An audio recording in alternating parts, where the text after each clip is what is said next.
Tidiane Dièye, ou encore Moussa Tine qui représente Khalifa Sall et Amadou Ba, le mandataire donc de Bassirou Diomaye Faye, le candidat Bassirou Diomaye Faye, qui sont actuellement là au Conseil constitutionnel. D'ailleurs, Mamboy Diao vient tout à l'heure de sortir, mais il n'a pas encore fait de déclaration et comme vous l'avez dit tantôt, donc ils viennent déposer donc une requête collective donc selon leurs termes au fin de constater et de remédier à la carence du président de la République Macky Sall qui selon eux s'abstient de fixer la date de l'élection présidentielle en refusant de donner plein effet à la décision du Conseil constitutionnel donc donné le 15 février dernier, une décision relative à la tenue ou bien à la fixation d'une date de l'élection présidentielle de 2024 dans les meilleurs délais. C'est la raison pour laquelle ils sont tous là, mais on attend la déclaration, donc qu'ils vont peut-être faire une déclaration commune pour dire concrètement ce qu'il y a dans cette requête-là et à quoi ils peuvent s'attendre. Merci Boubacar Dian qui est sur place et bien naturellement nous suivrons cette actualité au cours de la journée. Une requête ou un recours en carence pour demander à la juridiction donc de prendre ses responsabilités et engager la présidentielle. Mohamed Ali Mouba nous explique davantage. Le recours en carence est une voie de droit inédite dans le contentieux de la légalité. Pourquoi? Eh bien, elle permet de constater l'inaction ou l'inertie d'une institution qui a omis d'agir ou n'a pas voulu le faire. D'une certaine manière, cette voie de droit est symptomatique de l'acuité du système contentieux. Le recours en carence peut anticiper une action en annulation puisque si une institution se soumet à la décision du juge et décide d'agir, il demeurera toujours possible de contrôler son action par un recours en annulation. L'action en carence peut être dirigée contre toute autorité, mais dans le cas qui nous préoccupe, qui nous concerne ici, c'est contre le président de la République. L'objectif ici, c'est de faire constater que le chef de l'État, qui a seul la prérogative de fixer la date de l'élection, refuse de le faire jusque-là. Et par ce fait, il invite le juge des élections à suppléer les manquements en fixant d'autorité cette date. Le recours n'est possible que si l'institution mise en cause a fait preuve de carence. Eh bien, les requérants doivent donc clairement démontrer que l'institution s'est abstenue d'agir alors que la réalité l'obligeait à agir dans ce sens. Le Conseil constitutionnel n'est pas enfermé dans des délais pour répondre, mais tout indique que sa décision devrait intervenir très vite car en matière électorale, il y a souvent urgence. Et puis notez que le docteur Babacar Diop des FDS, les Guelwaars et Abdourahmane Diouf de Awalé sont aussi non partants pour ce dialogue. Ils font partie des candidats dits spoliés. Venons-en maintenant aux divergences entre certains membres de l'ex-parti PASTEF pour ce qui est du dialogue. Ousmane Sonko doit-il négocier ou la coalition Diomaye président doit-elle se conformer à la position du FC 25? Des voix se sont levées pour et peuvent créer des remous du point de vue de certains analystes politiques. Cela peut avoir des conséquences. Seulement, ils sont convaincus que le leader de PASTEF doit réagir au plus vite pour remettre de l'ordre dans les rangs et que le plus important, c'est le projet qui importe le plus. Donc, Nafisat aussi là. Aller au dialogue ou se conformer au FC 25, voix discordantes ou points de vue divergents au sein de l'ex-parti PASTEF, peu importe le caractère de ses positions, cela s'inscrit dans l'ordre des choses dans un parti politique. C'est l'avis de l'analyste politique Hassan Sek pour qui il faut se conformer aux principes de parti. Il y a vraiment des opinions et des arguments qui se valent et qui peuvent se confronter tout naturellement comme dans le cadre de toute organisation humaine. Maintenant, il y ait ceux qui sont pour le dialogue parce que tout simplement en filigrane, ils pensent qu'avec le dialogue, on peut parvenir à mener Ousmane Sonko dans la course. C'est un point de vue. D'autres qui pensent que on doit continuer le processus en l'état avec le candidat Diomaye. Ça aussi, c'est un autre point de vue. Je pense que si véritablement le PASTEF est un projet, il va de soi que Ousmane Sonko le porte ou bien que Diomaye le porte, bien entendu, c'est pareil. Ce n'est pas une question de stratégie maintenant, actuellement, c'est une question maintenant de principe. Pour le professeur Moussa Diaw, professeur de sciences politiques à l'université Gaston Berger de Saint-Louis, Ousseynou Ly et l'imam Dramé se sont exprimés à titre individuel et cela n'engage que seul. Et d'ailleurs, l'imam Dramé est revenu sur sa déclaration en considérant qu'il s'arrimait conformer à la position du PASTEF. Et c'est lu d'ailleurs qu'il est revenu en précisant davantage que cela ne correspondait pas du tout à la position de son parti. Ces deux positions qui ont été exprimées ne traduisent pas du tout la ligne de conduite du parti. Cependant, le professeur Moussa Diaw juge que la démocratie est essentielle dans toute formation politique. Et c'est ça qui fait l'enrichissement d'un parti politique. Après, chacun donne ses idées, ensuite on harmonise. Ça, le débat contradictoire qui doit avoir lieu à l'intérieur d'un parti politique. Donc c'est nullement une dissidence, c'est une vitalité démocratique à l'intérieur d'un parti politique. Cela peut aussi avoir des conséquences dans l'ex-parti PASTEF et Hassan Sek estime qu'il faut quand même recadrer les choses. Du leadership d'Ousmane Sonko. Je pense qu'il appartient à Ousmane Sonko de siffler la fin de la récréation. Ousmane Sonko, il lui arrive quand il est dans des situations de ce genre, même en prison, à un certain niveau, il communique avec une vidéo ou bien en tout cas avec un communiqué. Mais il peut siffler la fin de cette récréation parce que sinon ça va regagner encore les militants et ça va créer, n'est-ce pas, une situation, n'est-ce pas, de tiraillement à l'interne, alors que l'heure pour le PASTEF est encore plus à la mobilisation qu'à la division. Ce qui est sûr pour nos politistes, c'est que le consensus est un pilier solide pour toute formation politique. RFM 94.0, la radio en puissance.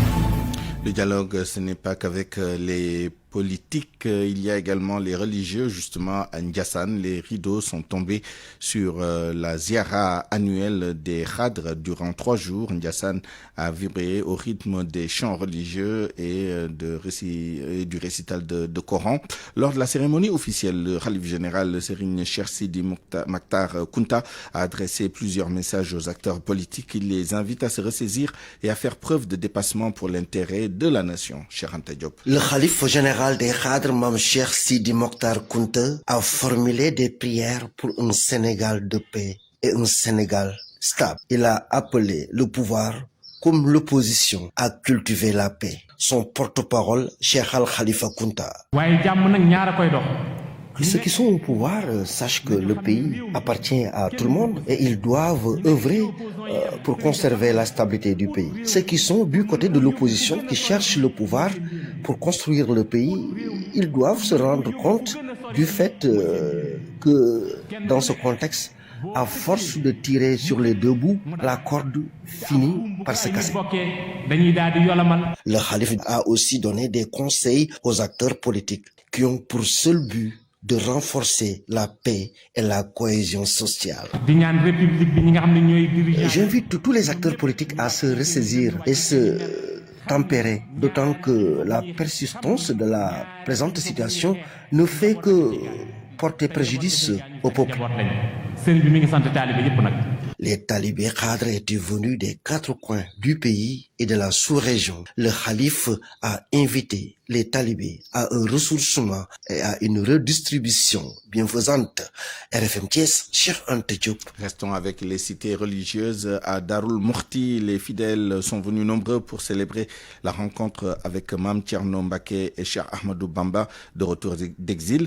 Ils ont pris d'assaut le mausolée de Borom Darou. Des conférences panels sur des sujets tels que la crise d'autorité, le cas Cheikhoul Khadim Borom Darou.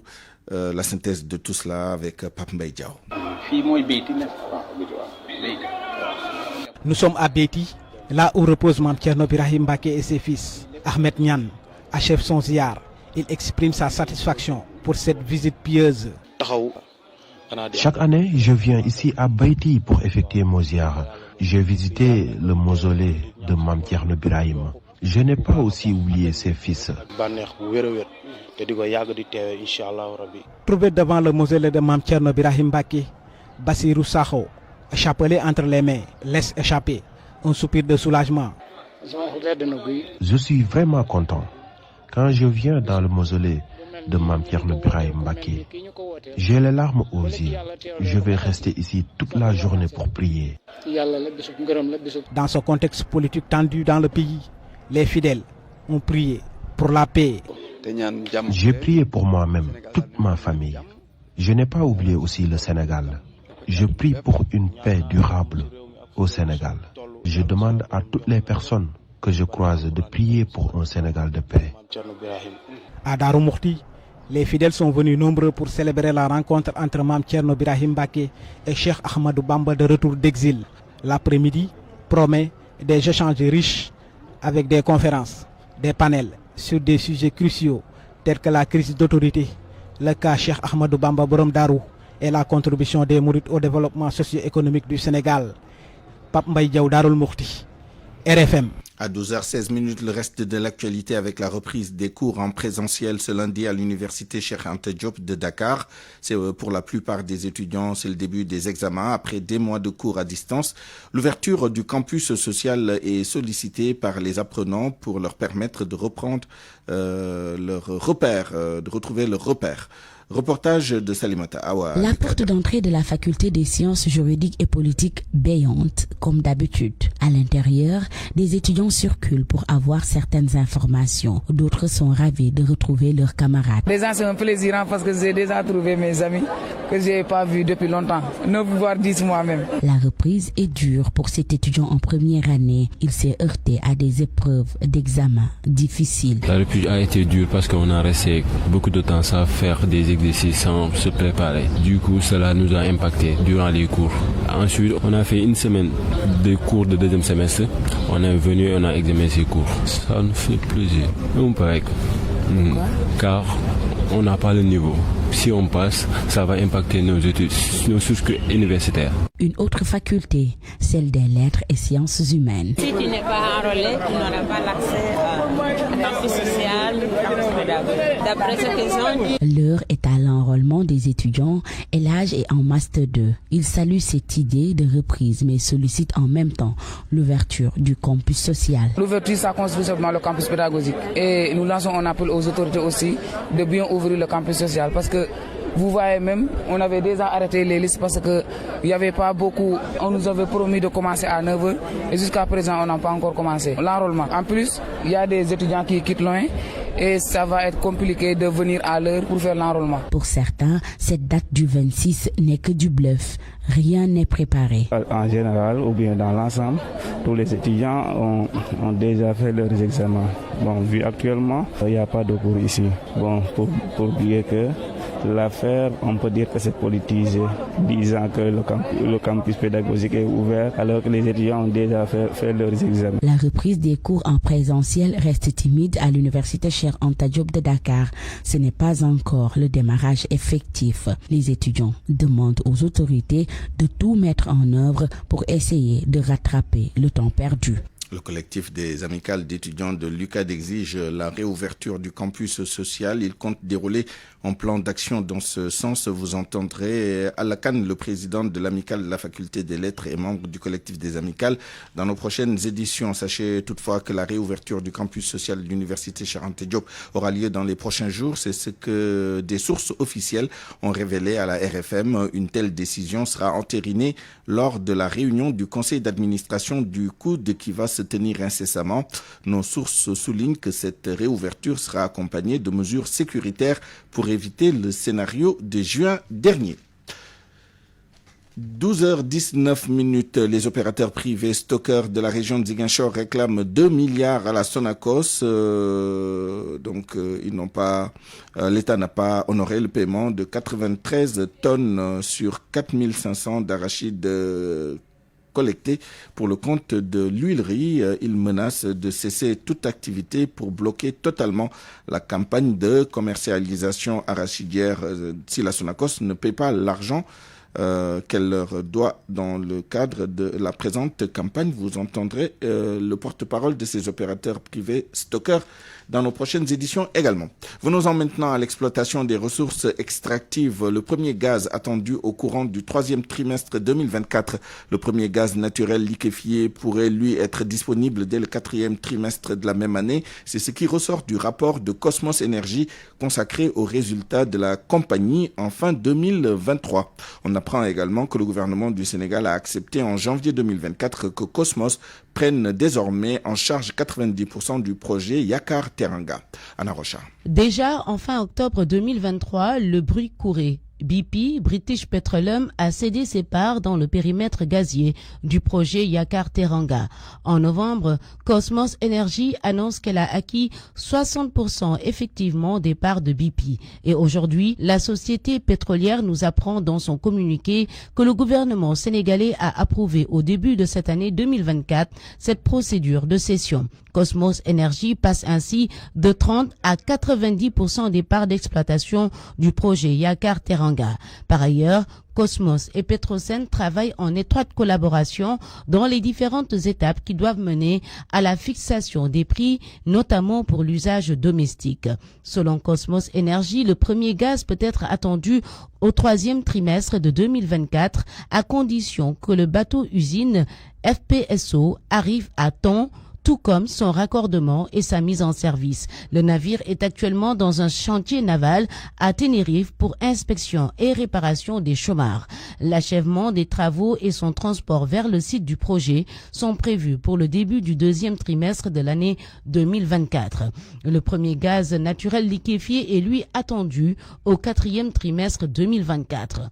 En ce qui concerne l'autre navire-usine, le FLNJ, la construction est achevée. Il est attendu au large de la Mauritanie et du Sénégal au cours du premier trimestre 2024. Le projet Grand Tortue Ameyim continue, lui, de progresser de manière satisfaisante selon Cosmos Energy. 4 puits ont été forés avec succès et la capacité de production est nettement supérieure à ce qui est nécessaire pour obtenir le premier gaz. RFM. L'actualité internationale.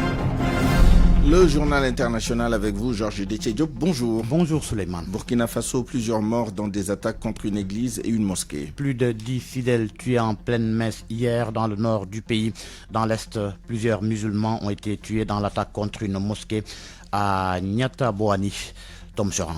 Plusieurs dizaines de fidèles musulmans ont été tués hier lors d'une attaque d'envergure contre une mosquée dans le village de Natia-Boani, dans l'est du pays. Selon les sources sécuritaires, des individus armés ont encerclé le lieu de culte aux premières heures du jour et ont ouvert le feu sur les habitants qui s'y étaient réunis pour la prière de l'aube. Un autre attentat meurtrier avait eu lieu plus tôt dans la journée dans le nord du pays, où au moins 15 fidèles chrétiens avaient été tués pendant une messe. Les autorités burkinabées signalent dans la même zone l'assaut d'une colonne militaire et de plusieurs sites stratégiques par des groupes armés dans la nuit de samedi à dimanche. L'armée aurait organisé une riposte efficace qui aurait conduit à la neutralisation de plusieurs centaines de terroristes lors de combats intenses. Natia-Boani, le village où a eu lieu l'attaque de la mosquée, est une commune régulièrement ciblée par les acteurs des conflits interreligieux depuis 2018. Cette situation cristallise la persistance des attaques dans cette région de l'est du Burkina. Les violences djihadistes touchent également en ce moment d'autres zones du pays, avec des enlèvements et des meurtres de religieux chrétiens de plus en plus fréquents. Depuis 2015, le Burkina Faso est confronté à ces attaques et ces affrontements, souvent attribués à des groupes affiliés à Al-Qaïda et l'État islamique. Elles ont déjà causé près de 20 000 morts et ont forcé plus de 2 millions de personnes à fuir leurs habitations. Après ces nouveaux drames, les populations de ces régions à haut risque alertent les autorités locales et internationales sur la nécessité d'intensifier les efforts pour contrer cette menace qui persiste. Et l'on reparle de la levée d'une partie des sanctions contre le Mali, le Burkina et le Niger. Quelles sont les répercussions politiques et économiques de cette décision de la CEDEAO sur ces pays regroupés au sein de l'Alliance des États du Sahel? À quoi peut-on s'attendre? Tentative de réponse avec notre correspondant à Bamako, Zanga Abdoulaye Ouattara. Pour le politologue Baka Béni Keïta, cette décision de la CEDEAO était bel et bien prévisible. L'universitaire estime que les sanctions prises par l'organisation sous-régionale ont été contre-productives. Il ajoute que l'AES ne reviendra pas sur sa décision de se retirer de l'organisation. Baka Béni précise, je le cite, le durcissement des sanctions a plutôt poussé les populations dans les bras du pouvoir. Fin de citation. Pourtant, cette levée de sanctions pourrait avoir des impacts positifs sur l'économie des pays de l'Alliance des États du Sahel. Elle sera aussi une occasion pour faciliter la libre circulation entre les pays, indiquent des économistes. Pour le professeur Abdul Karim Diamountene, économiste et enseignant à l'université de Bamako, à titre d'exemple, cette levée de sanctions pourrait être un tonus pour l'économie du Niger et celle de l'AES quand on prend en compte les zones frontalières Niger-Nigeria. Cette décision intervient après l'appel de l'ancien président du Nigeria, Yakubu Gowon. Il a demandé à la CEDEAO de lever les sanctions contre le Mali, la Guinée, le Niger et le Burkina Faso. Zanga Abdoulaye Ouattara, Bamako, Radio Futur Média. En Guinée, justement, appel à la grève générale ce lundi. On appelle des 13 centrales syndicales du pays à tous les secteurs privés, publics et informels, une grève générale illimitée, mouvement d'humeur pour réclamer la baisse des prix des denrées de première nécessité, mais aussi la fin de la censure des médias. Les forces vives de la Guinée, alliance qui réunit les principaux partis politiques et des organisations de la société civile, ont demandé à leurs partisans de respecter le mot d'ordre avec la dissolution du gouvernement. C'est le secrétaire général du ministère du Travail qui a hérité du dossier. Il a appelé les centrales à accepter la main tendue des autorités. Les syndicats demandent, comme préalable à l'ouverture de négociations, la libération de Sékou Diamal Pendessa, le secrétaire général du syndicat des professionnels de la presse de Guinée, condamné la semaine dernière à 3 mois de prison ferme. Le ministre français des Affaires étrangères au Maroc depuis hier, Stéphane Séjourné, sera reçu ce lundi par son homologue Nasser Bourita. Au menu des échanges, les relations bilatérales en cours de dégel après 18 mois très tendus. L'Organisation mondiale du commerce compte désormais 166 membres. Avec l'adhésion des Comores et du Timor-Leste, adhésion officialisée ce matin lors de la cérémonie d'ouverture de la 13e session de la conférence ministérielle de l'OMC à Abu Dhabi. Le président comorien Azali Assoumani a même fait le déplacement aux Émirats arabes unis. L'arrivée des Comores saluée par les autres pays africains. Falumbo Fall, premier conseiller à la mission permanente du Sénégal à l'Office des Nations Unies à Genève où se trouve le siège de l'OMC. Il est au micro de Babacar Fall. Depuis 2016, il n'y a pas de nouvelle accession à l'OMC. Parce que le processus d'accession à l'OMC, c'est un processus. Il faut mener des négociations avec des pays pour pouvoir être membre de l'OMC. Depuis 2016, il n'y a pas de nouveaux pays qui ont accédé. Actuellement, une des innovations, ce sont ces 2 pays qui vont nous rejoindre, ce qui va porter actuellement le nombre de pays membres de l'OMC à 166 pays membres. Ça, c'est quelque chose où nous, on peut s'en réjouir parce que plus l'organisation a des membres, plus véritablement ça va jouer dans la contribution du commerce en matière de développement, de réduction de la pauvreté aussi, d'engagement de la libéralisation du commerce des marchandises, des services et tout ce qui concerne les aspects de droit de propriété intellectuelle qui touchent au commerce. La Palestine, pour terminer, le gouvernement de l'autorité palestinienne qui siège en Cisjordanie occupée a remis sa démission au président Mahmoud Abbas. Une annonce ce matin du Premier ministre lors d'une conférence de presse. Le Premier ministre qui précise que la démission a été déposée par écrit, mais qu'elle avait été annoncée quelques jours plus tôt en préalable. En parallèle, les négociations se poursuivent à Doha pour tenter de conclure une trêve sur la bande de Gaza. Merci, Georges. Parole aux auditeurs. L'actualité, qu'en pensez-vous? Moi, je pense que vous devrez. Réagissez dans nos éditions d'information sur l'actualité. Bonjour. Du lundi au vendredi, vous avez la parole sur RFM. Dans notre rubrique Point de vue, dans une dizaine de minutes, nous débattrons du dialogue qui s'ouvre aujourd'hui dans une grande division avec Demba Gueye, analyste politique, maître de conférence à l'université Cheikh Anta Diop de Dakar, et Papa Amadou Fall, analyste politique, directeur de publication du magazine La Gazette. RFM Sport. Tout de suite, le journal des sports avec vous, Youssouf Bodian. Bonjour. Bonjour Suleiman et bonjour à tous. Beach soccer, Babacar Fall annonce sa retraite internationale. C'est le meilleur buteur de tous les temps des Lions de la plage avec 99 réalisations en 142 sélections. Il raccroche donc après avoir disputé sa 7e Coupe du Monde à Doha et remporté 6 des 7 Coupes d'Afrique que compte le Sénégal en beach soccer. Babacar Fall qui nous dit pourquoi il a décidé de prendre sa retraite internationale après 13 ans de présence en sélection. Bon, tout d'abord, je vais remercier Ibrahima Ndiaye Chita et Baboy et tous les entraîneurs qui m'ont coaché à l'équipe nationale. À l'occurrence, Boy Bandi, Ngala Silla et Mamoudou Diallo, Victor Diagne. C'est une décision mûrement réfléchie avec mon entourage, quoi. Parce que je pense que c'est le bon moment de laisser la place aux jeunes pour qu'ils puissent réaliser aussi leurs rêves. Mais ça ne veut pas dire que je vais laisser le beach soccer, quoi. Je vais les accompagner par mon expérience et aussi chercher les diplômes qu'il faut pour un jour devenir coach, pour mieux accompagner les jeunes, quoi. L'attaquant Babacar Fall, donc, était dans l'effectif du Sénégal, éliminé au premier tour de la dernière Coupe du Monde de Beach Soccer, compétition remportée hier par le Brésil pour la 15e fois. Football sur gazon à présent, la Ligue Pro veut tout faire pour clôturer la saison début juin au plus tard. C'est pour permettre, entre autres, de désigner à temps les clubs qui vont représenter le Sénégal en Afrique. Mais tout devrait dépendre en grande partie du climat politico-social au Sénégal. Djibril Wade, président de la Ligue sénégalaise de football professionnel, que je vous propose de suivre. Je pense que les 13 premières journées se sont très bien passées. Durant la Coupe d'Afrique, nous avons joué une partie de la Coupe de la Ligue et nous avons eu à terminer la phase aller. Mais malheureusement, il y a eu les événements sociopolitiques qui nous ont freiné un peu. Ça a quand même bouleversé le championnat. Et les lendemains ne sont pas encore sûrs. Mais ce qui est sûr, comme prévu, nous allons terminer à la fin du mois de mai. Au plus tard dans la première semaine du mois de juin. Pour les clubs qui doivent aller en Afrique, nous allons tout faire pour terminer dans la première semaine du mois de juin. Le championnat national, Coupe du Sénégal et la Coupe de la Ligue. Mais quand même, nous avons eu des améliorations avec les changements qui ont été intervenus en début de saison. Nous avons changé beaucoup de choses au niveau de nos textes.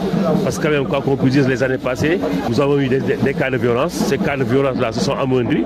Le public est en train de revenir. Ensuite, nous avons introduit les statistiques pour voir la billetterie. Est-ce qu'il y a une augmentation financière au niveau des clubs? Ce que nous avons fait. Mais maintenant, nous souhaitons qu'il y ait la paix dans ce pays-là. Et pour que l'environnement du football soit un environnement sain. Ensuite, nous souhaitons quand même qu'il y ait des stades, de bons stades, des stades conviviaux. Djibril Wade, président de la Ligue Pro, la 14e journée, la première de la phase retour a été jouée ce week-end de Teungueth FC et le nouveau leader avec 25 points, soit un de plus que le Jaraaf, seule équipe invaincue jusque-là. ASC Walidane de Thiès est leader de la Ligue 2 sénégalaise avec 29 points, soit 3 de plus que Oslo, deuxième. En Europe, la suite des grands championnats. En Espagne, 26e journée de la Liga, à 20h, Pathé 6 avec Rayo Vallecano se déplace à Gérone, 3e à 9 points du leader, le Real Madrid, et à 1 point du FC Barcelone, deuxième provisoire en Italie, 26e journée de Serie A. On aura entre autres matchs AS Roma, Torino à 17h30. En Angleterre, pour la 26e journée, West Ham Brentford à 20h. En Saudi Pro League, 21e journée, Kalidou Koulibaly et Al Hilal, leader du championnat, se déplacent sur la pelouse d'Al-Ettifaq à 14h. Et puis Tom Saintfit est le nouveau sélectionneur des Philippines. Le technicien a été sur le banc de la Gambie lors des 2 dernières Coupes d'Afrique des Nations. En Côte d'Ivoire, donc la Gambie a été éliminée au premier tour et ensuite il a déposé sa démission. Le technicien belge, qui était sollicité par plusieurs sélections africaines, a donc choisi les Philippines, 140e mondial. Merci Youssouf Bodian pour le journal des sports. Avant la revue de presse, retour à l'information générale et au dialogue ouvert, qui sera ouvert cet après-midi au CICAD avec le président Macky Sall et les forces vives, y compris les forces politiques. Information de notre envoyé spécial, le reporter sur place, Abdou Diouf Diagne. Idriss Seck ne serait pas de la partie, il ne s'est pas encore déplacé et n'aurait pas retiré son invitation. Plus sur cette information dans notre toute prochaine édition en Wolof. Rapido et son sticker rechargeable et la direction de la santé mère-enfant vous offrent votre revue de presse. La revue de presse avec Mohamed Ali Mouba. Bonjour. Le dialogue national qui s'ouvre sur fond de division. La majorité appelle à un dialogue. Macky Sall boycotté par la plupart des acteurs. Le journal Les Échos donne la nouvelle dès sa page de garde. Parmi les candidats retenus, seuls Réumi, Mohamed Boun Abdallah Dionne, Amadou Ba sont partants. Le FC 25 est catégorique. Pas question d'y aller. La majorité des candidats, 10 spoliés, font aussi la politique de la chaise vide. La société civile et Aar Sunu Élection tourne le dos aussi à Diamniadio. À la place, les candidats validés investissent aujourd'hui le Conseil constitutionnel pour lui demander leur date. Ils préparent ce qu'ils appellent leur dialogue avec le peuple. Fin de citation. Le même journal remarque qu'Ex-Pastef fait face à des divergences profondes. Imam Dramé, par exemple, veut que Pastef dialogue, tout comme Ousseynou Ly qui écrit sur sa page Facebook que certains membres de l'opposition ou de la société civile préféraient avoir encore Macky Sall à la tête du pays que de voir Ousmane Sonko ou Diomaye lui succéder. Le confrère pointe des attaques et des critiques acerbe contre eux par les militants de la radicalité. Enquête note justement que la prime est à la radicalité. Les acteurs politiques sont plus que jamais divisés sur le processus électoral. Le journal note toutefois que Amadou Ba, Boun Dionne et Idrissa Seck vont répondre à Macky. Moustapha Niasse parle d'un passage plus que jamais nécessaire. Selon Bës Bi Le Jour, la CEDEAO a demandé aux acteurs en tout cas de privilégier le dialogue. Question de Vox Populi, de quoi ce dialogue va-t-il accoucher? Qui y sera? Qui n'y sera pas? Les candidats retenus divisés, les spoliés divisés, la société civile divisée. Arsène Élection se radicalise et demande au Conseil constitutionnel de fixer enfin la date. Focus donc sur la date, croit savoir Walfatri. Hier, la société civile et certains acteurs politiques ont procédé d'ailleurs à ce qu'ils appellent un vote symbolique, journée sans vote pour marquer la date du 25 février. L'opposition a observé le deuil électoral. Manifestation des pro-Macky et du F24 samedi, Macky marche sur un fil. Selon Bës Bi Le Jour, la bataille de la mobilisation a eu lieu. Opposition et pouvoir. Le journal Enquête a donné la parole à Khalifa Sall qui martèle la main sur le cœur. Je n'ai pas une autre nationalité que celle sénégalaise. Direct News qui avait levé le lièvre de revenir alors à la charge. Khalifa Sall, montrez-nous le décret qui vous libère de la nationalité française. On veut voir. Quoi qu'il en soit, le processus électoral est presque biaisé. Le journal Tribune note qu'on va droit vers la reprise du processus. Reprise des règles du jeu, indique le confrère. Et c'est l'amnistie qui est en toile de fond, note textuellement la publication. Cheikh Yérim Seck, lui, a ses vérités ce matin. En tout cas, Macky Sall a parlé selon lui avec Karim Wade. Il a parlé aussi avec Ousmane Sonko avant tout report de la présidentielle. Cheikh Yérim était l'invité de la 7TV. Il est repris ce matin par le Tribune. Dans le journal Le Quotidien, le porte-parole du gouvernement parle. Abdou Karim Fofana dit le président, en tout cas, a la compétence d'imposer une date à tout le monde. Bonne nuit à tous. Rapido et son sticker rechargeable et la direction de la santé mère-enfant vous ont offert votre revue de presse. Point de vue. Regard croisé sur l'actualité du jour. 12h37, bienvenue dans notre rubrique Point de vue. Nous allons débattre du dialogue qui s'ouvre aujourd'hui, ce sera cet après-midi.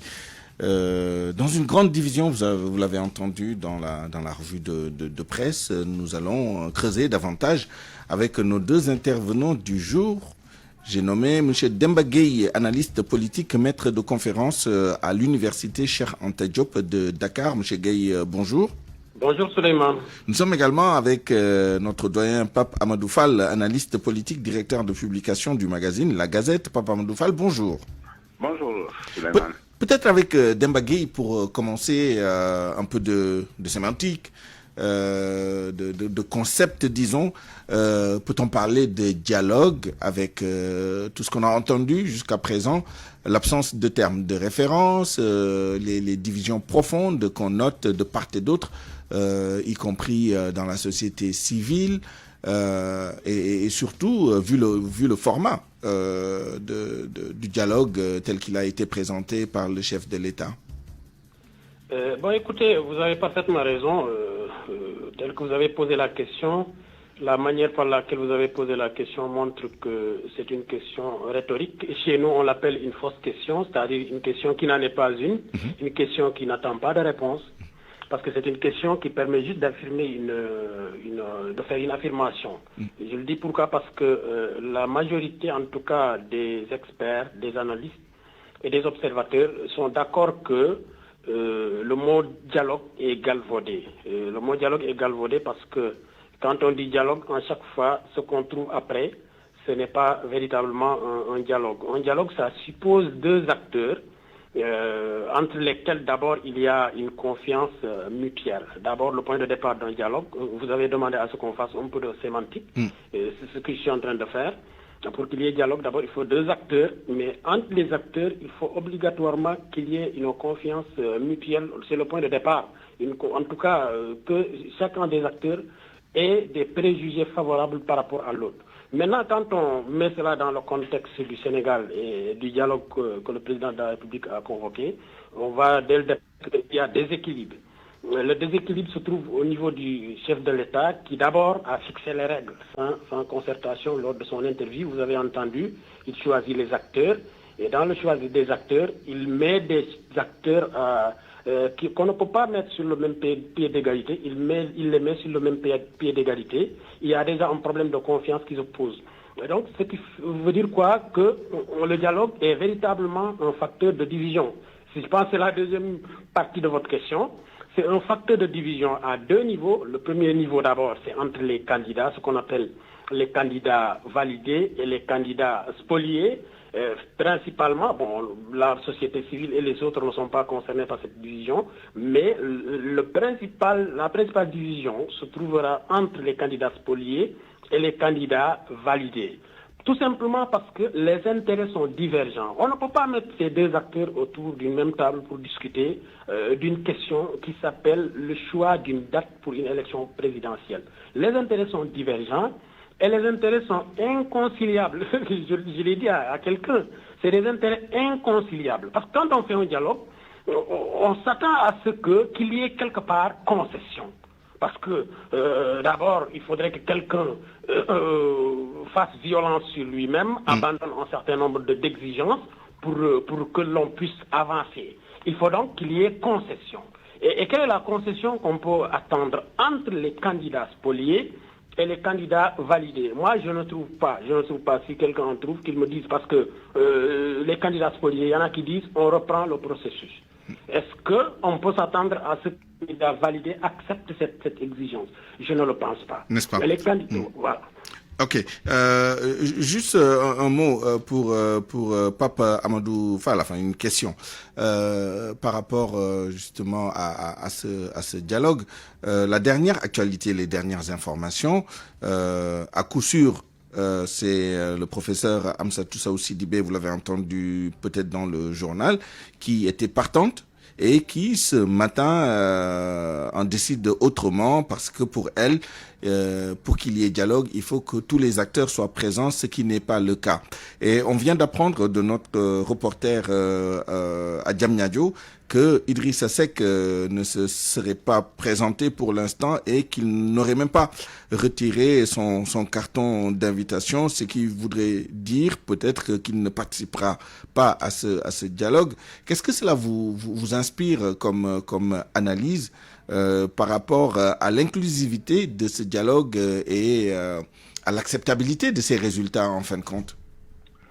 Merci. Je pense que ceux qui prennent conscience de cette affaire comprennent et à suffisance que c'est du dilatoire. Et quand vous prenez conscience que on vous entraîne dans du dilatoire, vous dites merci. J'ai autre chose à faire. Cette rencontre, nous souhaitons, en tant que Sénégalais, évidemment, que cela puisse aboutir à quelque chose. Mais rien n'est absolument évident. Vous l'avez dit tout à l'heure, il n'y a presque pas de terme de référence, sinon, venez, nous allons voir. Venez, nous allons voir, quelqu'un de responsable vous dit, prenez votre temps et invitez-moi à quelque chose de plus concret que cela. Le Sénégal est dans une phase extrêmement difficile et dangereuse. Cela, tout le monde l'a dit. Difficile et dangereuse en ce sens que, quand on sortira de ces 48 heures de rencontre, qu'on peut qualifier de dialogue. Je suis tout à fait d'accord avec le professeur qui est intervenu tout à l'heure. Professeur Demba Gueye. Que je salue le professeur Demba Gueye, et qui dit que, et c'est vous qui avez posé la question, les termes de référence. Mais en termes de termes de référence, si vous le permettez, il n'y a qu'une chose d'applicable aujourd'hui. Le Conseil constitutionnel a demandé au président de la République de se prononcer sur la date. Le choix du Conseil constitutionnel est fait. 19 candidats iront aux urnes. Si on retorte tout cela pour nous retrouver dans des situations où l'on dira peut-être que oui, nous sommes dans l'incertitude. Et je pense que le Sénégal mérite mieux que cela. Ceux qui ont choisi de ne pas y aller, on peut absolument les comprendre. Même si tout démocrate vous dira, quand on vous appelle autour d'une table, allez-y, dans la mesure du possible. Mais ici, la démarche est tellement tordue que vraiment aller y répondre pose question. N'est-ce pas? Alors, Demba Gueye, quelles sont les chances de réussite de ce dialogue d'après vous et quels sont les risques que, en cas d'échec, les lignes de fracture soit plus prononcée, et non seulement entre la classe politique et le reste de la nation, au sein de la classe politique elle-même, mais surtout au sein des autres sections, des autres segments de notre nation, notamment la société civile et la classe religieuse, disons. Vous savez, vous l'avez dit, la question que vous avez posée, c'est à savoir, est-ce qu'on peut s'attendre à quelque chose? À mon avis, on ne peut s'attendre à rien du tout. Parce qu'a priori, il y a échec dans la mesure où les principaux acteurs concernés ont boycotté ce dialogue. Rien que cela est un échec du dialogue. Donc on ne peut rien s'attendre de ce dialogue. Maintenant, les risques, vous en avez parlé, le risque c'est que le fossé se creuse, la division de la société sénégalaise se creuse, parce que la division entre les acteurs politiques, elle est déjà actée. Elle est déjà là, oui. Oui, elle est déjà là. Maintenant, la division va se prolonger et va s'étendre à travers toutes les composantes de la nation. Et véritablement, mon collègue l'a dit, je le salue au passage, ça augure de lendemain, personne ne le souhaite, mais ça augure de lendemain incertain pour le Sénégal. Parce qu'un pays, ça se concentre sur l'essentiel. Ça se concentre sur les facteurs en tout cas sur l'essentiel, je l'ai dit. On ne peut pas dialoguer de la date d'une élection. Ça, c'est vraiment... On devrait parler de négociation, justement, quand il s'agit de choisir une date précise pour une élection. C'est moins un dialogue qu'une négociation. Absolument. Il y a quelqu'un qui ironisait hier, un acteur politique, en disant que même s'il nous demandait notre avis, on pourrait lui envoyer cela par WhatsApp en ironisant, juste pour dire que vraiment c'est inacceptable que toute une nation se mobilise autour du choix d'une date d'une élection présidentielle. Mais Souleymane, il y a un problème que j'aimerais souligner. S'il y a tous ces problèmes de confiance, tous ces problèmes, parce qu'actuellement, aujourd'hui, la classe politique n'a plus confiance au président de la République, ça il faut le dire. Et une grande partie des Sénégalais, en tout cas, ont perdu la confiance au chef de l'État qui est le principal acteur, tout simplement parce que le chef de l'État a rompu le contrat fiduciaire qu'il a signé avec le peuple sénégalais en 2012. Je m'explique, le contrat fiduciaire, c'est un contrat de confiance. De confiance, ouais. Le contrat de confiance que le président avait signé avec le pays, avec la nation, ce contrat a été rompu depuis très longtemps. Parce que nous, on fait de l'analyse du discours, c'est ça ma discipline. Mes recherches, c'est sur l'analyse du discours. Et je m'intéresse beaucoup sur la personnalité, la constance, la cohérence éthique, la cohérence du discours. Et quand on analyse le discours du chef de l'État, le premier problème qu'on constate, c'est qu'il y a un problème de cohérence. Je suis en train de réfléchir sur un article intitulé « La cohérence éthique dans la scène politique sénégalaise ».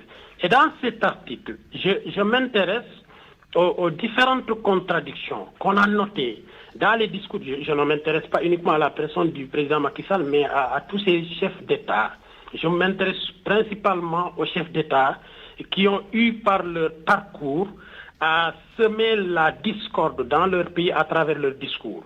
Quand on analyse le discours du président de la République, on note des points de contradiction, beaucoup de points de contradiction, qui participent à la rupture de ce contrat fiduciaire, ce contrat de confiance, à savoir dire une chose et le lendemain, voir le contraire. Vous prenez en 2012, avant d'arriver, qu'est-ce que Macky Sall a vendu aux Sénégalais? La patrie avant le parti. La gestion sobre et vertueuse. Ne serait-ce que ces deux, toutes ces affirmations ont été battues en brèche par des actes concrets qui ont montré véritablement qu'il y a un décalage entre le discours et les actes. Vous prenez la réduction du mandat. Bon, la réduction du mandat de 7 à 5 ans, ça, c'est le Conseil constitutionnel qui est intervenu, il faut le reconnaître. Oui. Mais le troisième mandat, vous reprenez encore le troisième mandat, un engagement qui avait été pris bien avant qu'il ne demanderait pas un troisième mandat, il est revenu sur un oui ni non. Pendant plusieurs années, depuis 2019, le Sénégal est pris en otage par un simple oui ou non, ce qui fait que ça a davantage creusé le contrat de confiance, la rupture de confiance que le peuple avait sur le chef d'État. N'est-ce pas? On attendra avec beaucoup d'impatience votre article scientifique sur cette question. Demba Gueye, analyste politique, maître de conférence à l'université Cheikh Anta Diop de Dakar. Je vous remercie sincèrement et je vous donne rendez-vous dans la version Wolof de ce débat. Ce sera dans un peu moins d'une heure. Un mot, Pape Amadou Fall, sur le Conseil constitutionnel, sur la requête ou le recours en carence introduit aujourd'hui par une partie des candidats confirmés, validés et qui ont refusé de participer à ce dialogue. Quel rôle pour le Conseil constitutionnel après ce dialogue? Quelle est la marge de manœuvre justement de ce dialogue vis-à-vis de ce Conseil constitutionnel et vice-versa? Je pense que le Conseil constitutionnel va rester droit dans ses bottes. Une décision a été prise et c'est cette décision qui doit être respectée. Le Conseil constitutionnel attend simplement aujourd'hui que le président de la République revienne vers lui par rapport à la décision qui lui avait été assignée de choisir une date. Et les requérants, les 16 qui se sont constitués par rapport à cette question ont bien raison. Tant que nous sommes dans le cadre de la justice, tant que la marche de la démocratie est bien respectée, je pense que l'on peut dire oui, le Sénégal reste debout. Et c'est en cela que nous attendons une bonne décision sur ce plan-là. Mais je reviendrai à ce que disait tout à l'heure le professeur Gueye. Macky Sall doit faire avancer les choses et le plus rapidement possible. C'est cela que les Sénégalais attendent et rien d'autre. Merci. Merci, Papa Amadou Fall, analyste politique, directeur de publication du magazine La Gazette. Rendez-vous également dans la version Wolof de ce débat. À 12h52, c'est la fin de cette édition. Je vous remercie de l'avoir suivi. Merci à toute l'équipe qui l'a préparé et réalisé. Elhaj Ndiogoudien à la rédaction en chef.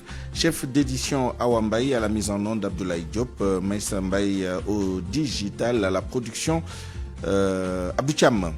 À 13h, vous avez rendez-vous avec Elhaj Ndiogoudien pour le grand journal en Wolof. D'ici là, excellente suite des programmes sur la RFM. Au revoir.